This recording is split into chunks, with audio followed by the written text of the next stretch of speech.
This video will show you how to make connected sachets in Blender. Please watch it up to the very end. When you open Blender, first press Tab to go to the Edit mode.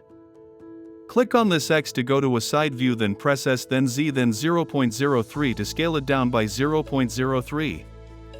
Now come to this side, then press Ctrl or then 30, then click and right-click to add 30 edge loops to it.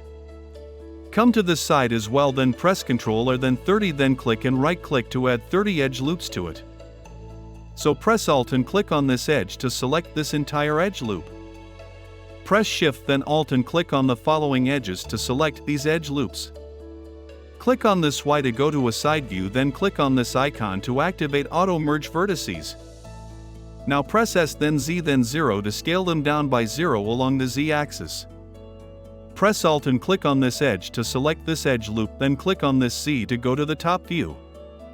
Press E then X then 0.1 to extrude them along the X by 0.1. Press Shift or 2 times to repeat the extrusion 2 times. Now press Alt and click on this edge to select this entire edge loop. Press E then X then -0.1 to extrude it this side along the X by 0.1. Press Shift or once to repeat the extrusion once. Come to this side, then press Alt and click to select this edge loop. Press X then click on Edges to delete the edges. Now press Tab to go back to the object mode. Come to the modifier properties, then click on Add Modifier, then go to Generate and add an array modifier. Now click here and increase on this count to 5 or a desired number of sachets you would like to make. Click on this box to activate Merge so that all the sachets become connected. Now come to the physics properties, then click on Cloth to add a cloth modifier to it.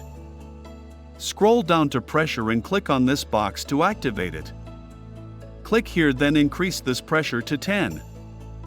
Now scroll down to Shape and click on this drop-down arrow to expand on it, then click on this box to activate Sewing. Now if you play it, you can see the sachets getting filled up, but they still need to be worked on. So go back to the first frame, then press Tab to go back to the Edit mode. Press Alt and click on this edge to select the entire edge loop. Now go to Vertex, then come down to Hooks and click on Hook to New Object. Now go to the Object Data Properties, then click on this plus icon to add a vertex group. Click on Assign to assign the selected vertices to the vertex group. Now press Tab to go back to the object mode. Now if you select this empty and press G to move it around, you can see that the sachet is hooked to the object. So select these sachets, then come back to the physics properties. Scroll down to Shape, then under Pin Group select the group. So now if you play it, you can see the simulation starting to come out, but sachets still seem to be intersecting with each other. To fix that, come back to the cloth settings and click on this drop-down arrow on collisions, then click on this box to activate self-collisions. Now scroll up and click on this drop-down arrow on cache to expand on it, then click on Bake to bake the simulation.